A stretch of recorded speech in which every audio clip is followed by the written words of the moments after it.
فيلمنا بيبدأ في المستقبل وبنشوف أسرة صغيرة بتعيش في مستعمرة على كوكب المريخ، وده لأن الأرض وقتها ما بقتش صالحة للحياة. والأسرة الصغيرة دي بتتكون من الطفلة ريمي وباباها ومامتها إليسا. وريمي في الوقت ده كانت في أوضتها وبتبص للسماء، وباباها كان بيعلمها أسماء النجوم والكواكب وبيحكي لها على كوكب الأرض اللي أصبح خراب. وبنلاحظ إن أسرة ريمي عايشين لوحدهم وملهمش جيران ولا عندهم وسائل اتصال، يعني منعزلين عن العالم، والموارد اللي عندهم يدوب على قدهم. مامتها إليسا كانت بتقدر تزرع كميات صغيرة من الخضار، وكان عندهم خنزير واحد بس بيربوه في الحظيرة. وريما بتكون ما شافتش كوكب الأرض عشان هي اتولدت في المريخ، وزي أي طفلة في سنها بتكون عايزة تستكشف البيئة المحيطة بيها. كان دايما باباها ومامتها بيحذروها تبعد عن حدود البيت وما بتكونش عارفة السبب. في مرة بيخرج باباها وبيرجع البيت متأخر، ريمي بتلاحظ ان هو متوتر وقلقان وبتكون متأكدة ان في حاجة بتحصل بره، فبيدخل باباها لمامتها وبيقفلوا الباب عليهم. وريمي كانت بتتصنت عليهم وبتفهم ان في غرباء قريبين منهم. في اليوم ده ريمي ما بتعرفش تنام لوحدها، فبتروح تنام معاهم في اوضتهم، برغم ان ريمي بتعيش لوحدها على كوكب معزول ومفيش ليها قرايب او حتى اصدقاء. لكن باباها ومامتها كانوا مدينها كل الحب اللي هي محتاجاه، وما كانتش حاسه بالوحده وكانت سعيده في حياتها. وبتعرف من باباها ان هما محظوظين جدا لانهم من القليلين اللي قدروا ينجوا ويوصلوا للمكان ده، وبيكون واثق ان هيجي يوم والمريخ هيعمر وهيكون زي كوكب الارض في يوم من الايام. تاني يوم ريمي بتصحى وبتكون رايحه المطبخ،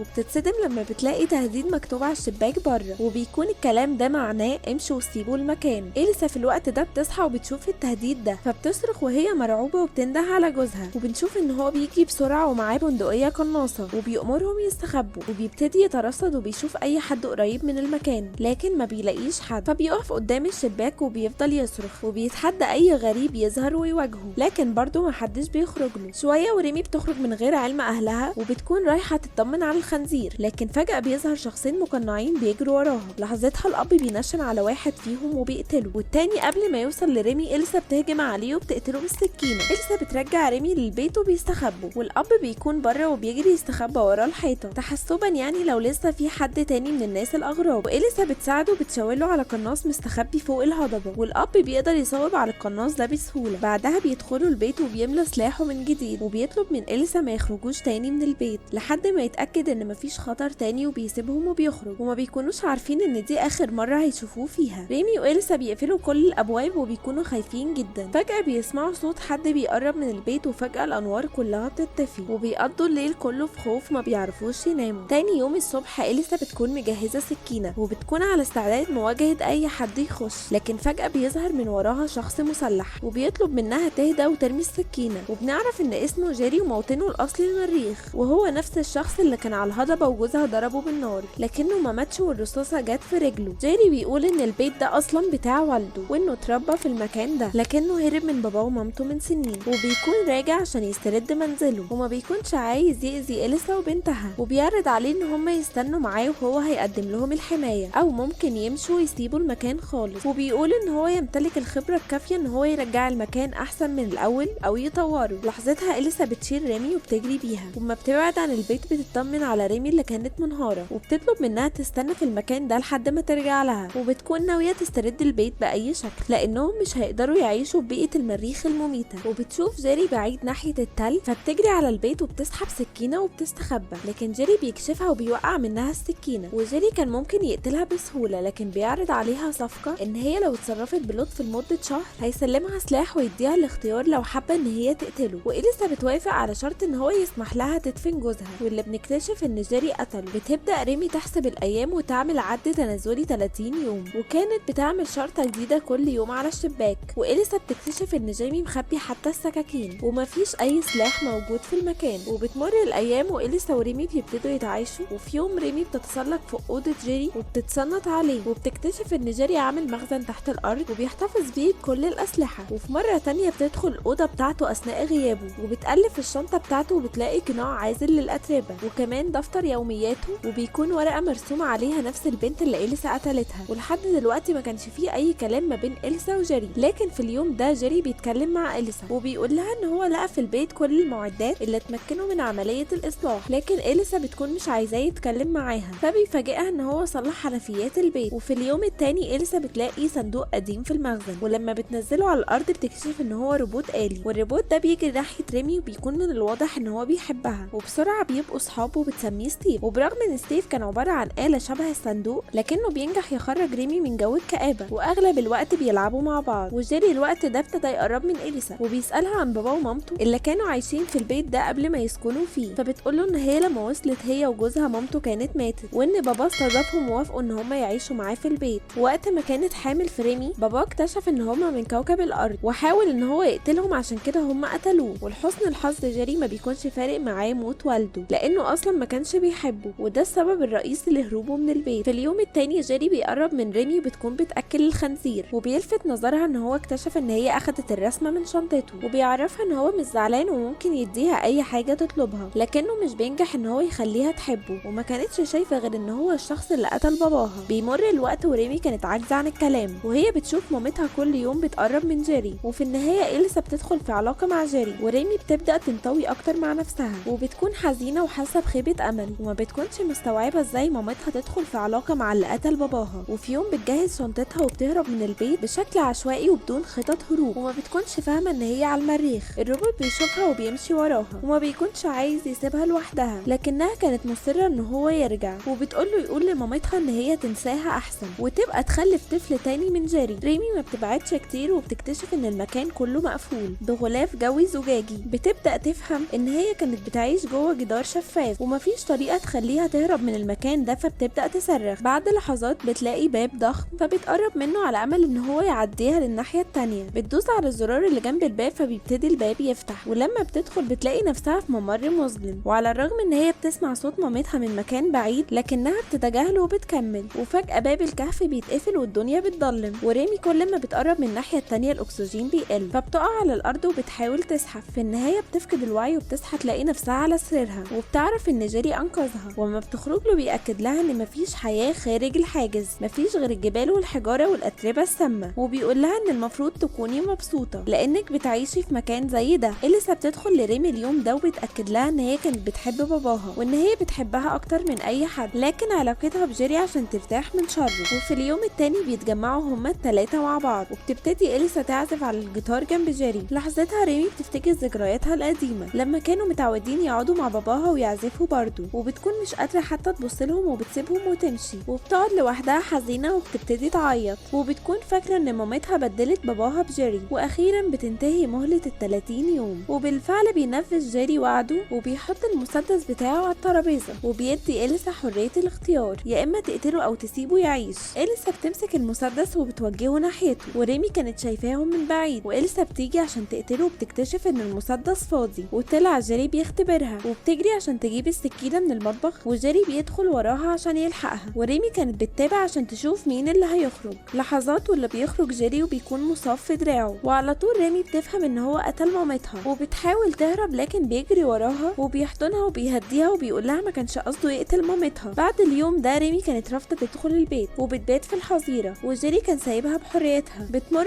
سنين كتير وريمي بتكبر وبتكون بنت عسوله قوي، وبنشوف مجموعه من الخنازير على الرغم ان هما كان عندهم خنزير واحد بس. ونجح جيري ان هو يطور المكان، وكمان علم ريمي استخدام السلاح. وجيري بيكون عامل لها مفاجاه وبيقدم لها رسمه عاملها لمامتها، ومجرد ما تشوف صوره مامتها بتكون منهاره، وجيري بيحضنها وبيحاول يهديها، لكن المشاعر بتتلخبط خالص وبيبوسها. ريمي بتتصدم وبتبعد عنه بسرعه. في اليوم التاني بنعرف ان ريمي بتخطط للهروب وبتجهز القناع اللي هتلبسه، وعلى العشاء جيري بيصارحها برغبته، وبتكون رغبته ان هو يدخل معاها في علاقه، لكن ريمي بترفضه شكلا وموضوعا، وبتقوله ان الموضوع ده مش هينفع معاها اطلاقا. جيري بيوضح لها ان ده الوضع الطبيعي ليهم وهما الاتنين محتاجين للحاجه دي، لكنها بتكون رافضه برضه. وبعد كده جيري بيكتشف خطه ريمي للهروب من خلال القناع اللي كانت مخبياه، وبيكون متعصب جدا وبيقول لها ان هي مش هتقدر تعيش يوم واحد خارج الحاجز، وبيبتدوا يتخانقوا مع بعض. جيري بيحدفها على الارض وبتخبط راسها وبتفقد الوعي. بتفتح عيونها وبتلاقي نفسها مربوطه في السرير وراسها بتنزف، وجيري بيبتدي يقرب منها وبيكون عايز يعمل معاها علاقه بالقوه. ولحسن الحظ بيدخل ستيف وبيشغل نظام الحمايه بتاعه، وبيضرب جيري بالنار في رقبته. وجيري كان بينزف وكان متعصب جدا، فبيضرب ستيف بالنار وبيبتدي يطارده. وفي الوقت ده ريمي بتحرر نفسها وبتروح تجيب السلاح بتاعها، وفجاه بتواجهه ريمي وبدون تردد بتضربه في دماغه. وفي الوقت ده اصبحت ريمي بتحس بالوحده بجد، لدرجه ان هي بقت تشوف حاجات مش موجوده اصلا. وبكده يكون فيلمنا خلص.